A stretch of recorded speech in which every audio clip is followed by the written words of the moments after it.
What if I could rescue her from this cult? You know, if I could just disprove the resurrection of Jesus, then I could pull the rug out from under this whole thing. Historical events have to be proven Yes. or disproven differently than, say, the law of gravity. Right. Come on, give me a long weekend and I can disprove the resurrection of Jesus. You know, your book, Case for Christ, was something that meant so much to me as a new believer. That's awesome. Because I came out of atheism myself, Yeah. just as you did. Yeah. And today I refer to myself as a recovering atheist. I like that. I even have a shirt that says recovering atheist. And it's not easy to recover from Yeah. the belief True. that God does not exist. Yeah, yeah. What gave you the conviction early on in your life that there was no God? Well, I just thought the mere concept of an all-loving, all-knowing creator of the universe was just kind of absurd on the surface of it.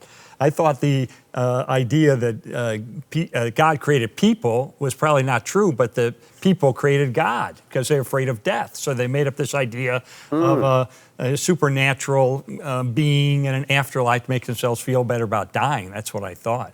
Now, I tend to be a skeptic because that's my background, journalism and law.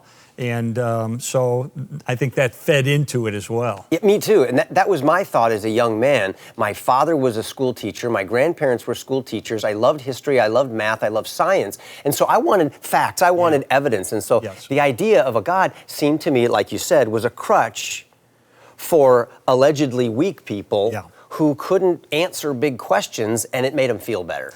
Exactly right. And so I took kind of 3 steps into atheism. First step was when I was in middle school. I started asking those embarrassing questions like, why would a loving God allow pain and suffering? You know, why would God send people to hell? And nobody wanted to talk about it. So I thought, oh, I get it. They don't want to talk about it because there's no good answers. Then I got into high school. Then I learned that Darwinism explains the origin and diversity of life, so God's out of a job. Then I went to the University of Missouri and I took a course on the historical Jesus from an atheist. And he taught me you can't trust what the New Testament tells you about Jesus. So those were kind of my 3 steps that cemented me into my atheism. So you matured and were well rooted in your atheism. And professionally, you're a journalist, and so you are trained to ask questions, to dig deeper and not just believe what you're told on the surface. What caused you to go so deeply into investigating with skeptical questions Christianity? My wife was an agnostic. She didn't know what to believe about God, and she met a woman who was a nurse and a Christian. They became best friends. Leslie, my wife, asked questions, went to church with her, and then she gave me the worst news that an atheist husband could get. She said, I've decided to become a follower of Jesus. And I thought, oh no. The first word that went through my mind was a divorce. I was going to walk out. But then I thought, you know, what if I could rescue her from this cult?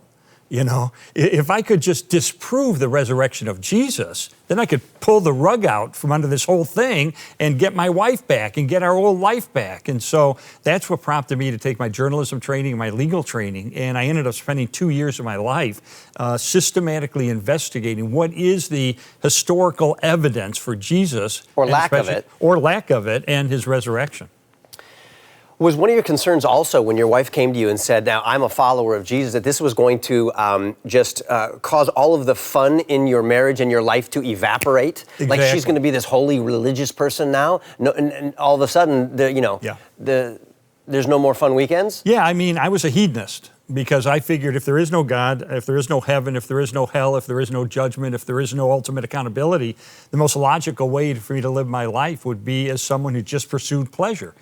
And so I was living a very immoral life, drunken, profane, narcissistic, self-absorbed. I mean, that was my life. And it affected our family. I remember my daughter, when she was little, you know, a toddler, if she was playing with some toys and she heard me come home from work through the front door, she would just gather her toys and go in her room and shut the door. Is she going to be drunk again? You know, she's going to be yelling and screaming. And so this affected our entire family.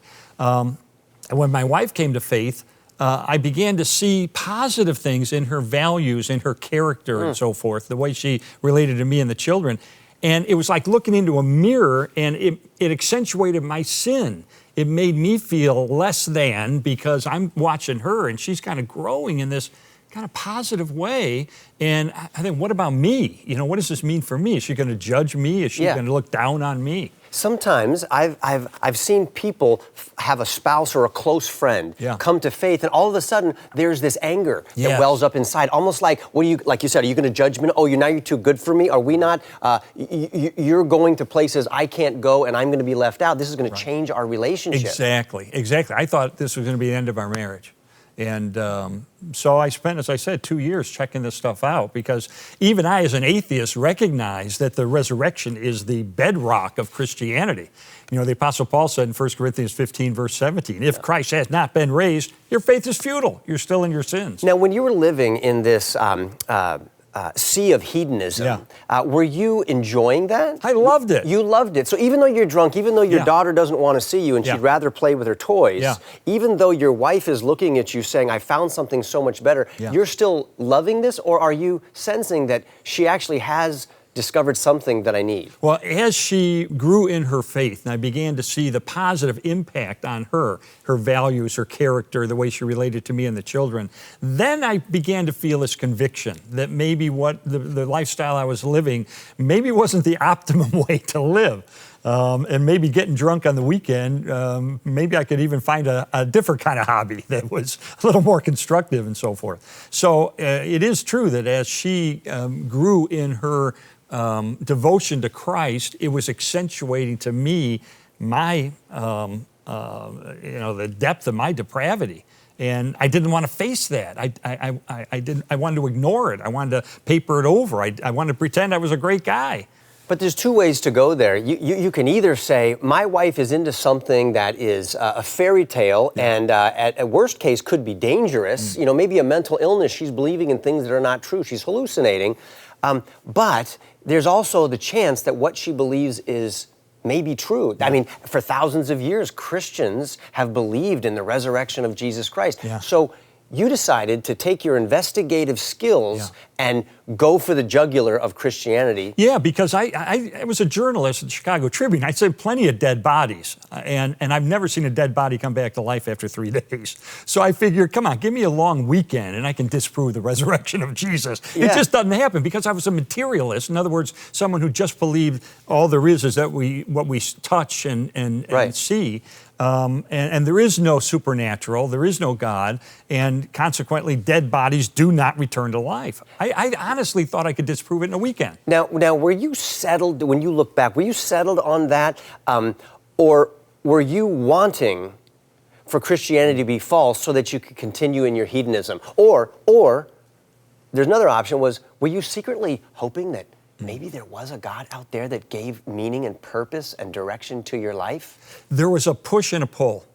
In other words, I was being gently pulled toward Christianity because I could see my wife and these positive good changes, things that were happening. Good things that were happening. But it was like pie in the sky, too good to be true fairy tale. And then the other side was, wait a minute, I want the old Leslie back. I want her old life back. I didn't sign up for this. This wasn't the deal. I want the old life back. And so there was a push and there was a pull at the same time. So I figured I'm going to be like an umpire in a baseball game. I'm going to call a ball and a strike. I'm going to investigate the evidence as honestly as I can, and I'm going to evaluate it, and in the end, I'm going to reach a verdict based on the evidence I uncover.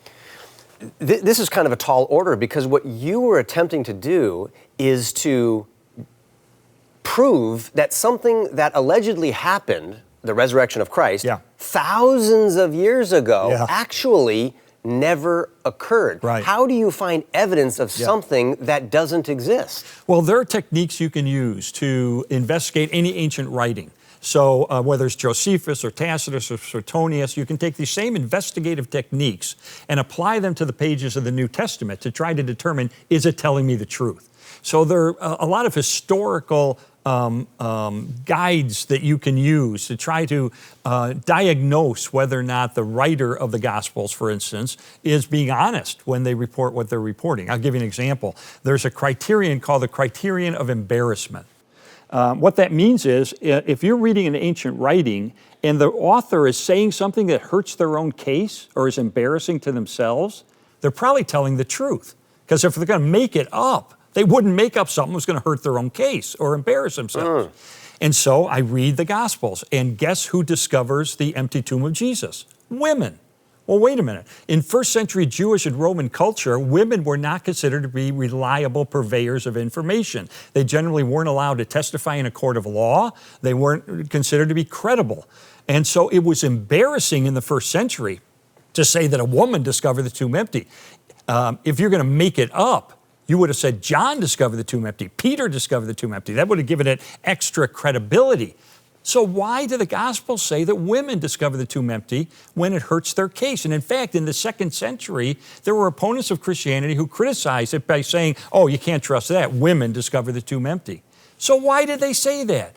The conclusion is they're telling the truth. That's what happened, and they're reporting it because they're letting the chips fall where they may.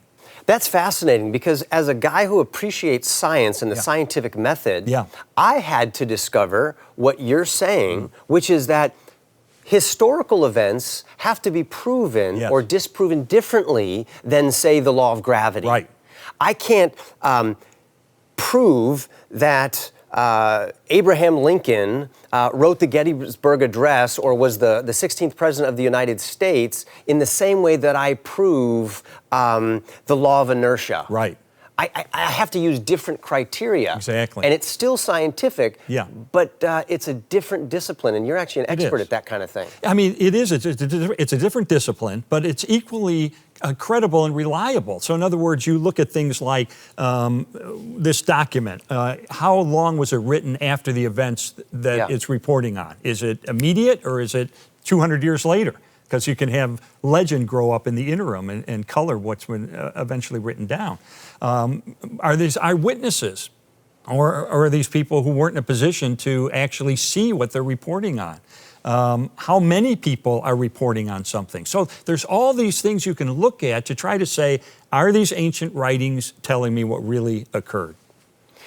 And while that doesn't give us an airtight case that we might like to have, say with the law of gravity or something like that, I find it fascinating that the only way we can believe any ancient documents as trustworthy and reliable is by using this set of standards. Right. And if we're going to believe ancient documents like the Iliad, the Odyssey, these things that nobody questions in terms of their authorship, their authenticity, then those same standards should be applied to the Bible. Exactly right.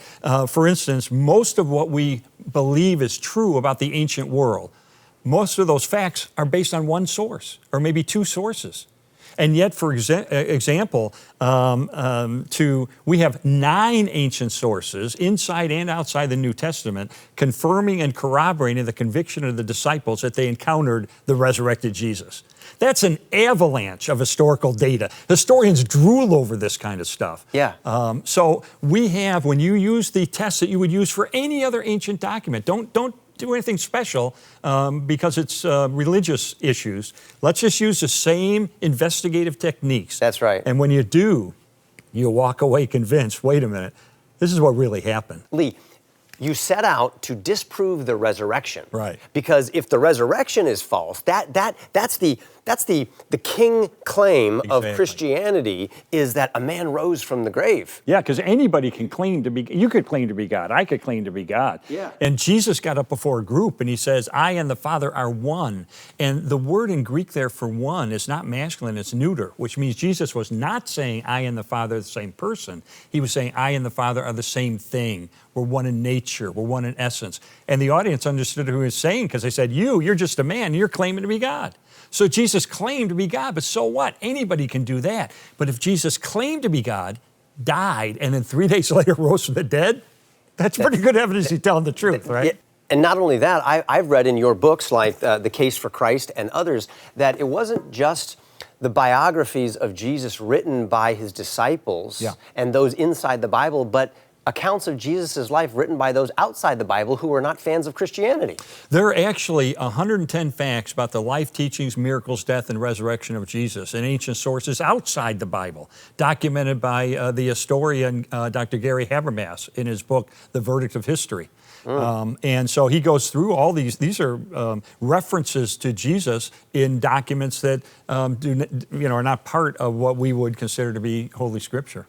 Lee, much of the evidence about the claims of Jesus, including his resurrection, comes from accounts within the Bible itself. Right. So, those writers of the Bible are biased, aren't they? Good question.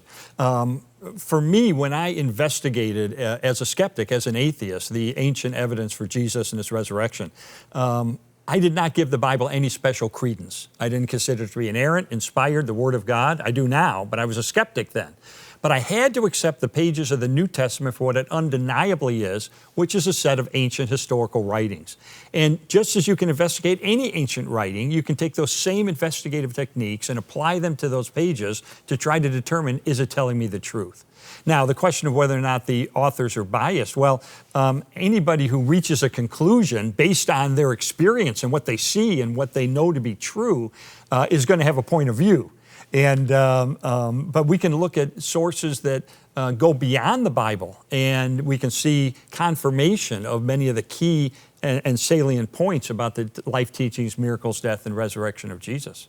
And the story of Saul of Tarsus, going from a Pharisee who was persecuting and killing Christians, rounding them up and exterminating them, why in the world would he reverse course and now become one of the most important followers of Christ and write 2/3 of the New Testament? What was in it for him if that wasn't true? That's exactly right. I mean, if you remove the resurrection, there's no motivation that makes sense to turn Saul of Tarsus into Paul the Apostle. You can't find a good motive. Exactly. Makes no sense. What about this, Lee? Some would say that the accounts of Jesus written in the Bible were written decades after those events occurred. So you're talking 10 years later, 20 years later, 30 years later, these guys are writing about what Jesus said and what Jesus did. Is that too much time to go by? I mean, I have a hard time remembering what my wife told me to get at the grocery store last night. If you're talking 10 years or 20 years from now, could they have misremembered the stuff that happened? That's a good question. J. Warner Wallace, who you may know, is a cold case homicide investigator who was an atheist and became a Christian because he investigated the evidence. And one of the things he told me, he said, Lee, what did you do last August 12th? I have no idea what I did last August 12th. What did you do on August 12th, 1982? I have no idea what I did on August 12th, 1982. What did you do on August 12th, 1972? Oh, I can tell you the whole thing. I can go through the whole day because that's the day I got married. And so when something amazing happens to you, life-changing, like a resurrection, like someone walking on water, like someone turning water into wine, when you experience something extraordinary, you remember that. And so that would be true of the disciples. Now, keep in mind that they wrote the New Testament, the Gospels, Matthew, Mark, and Luke, within a generation.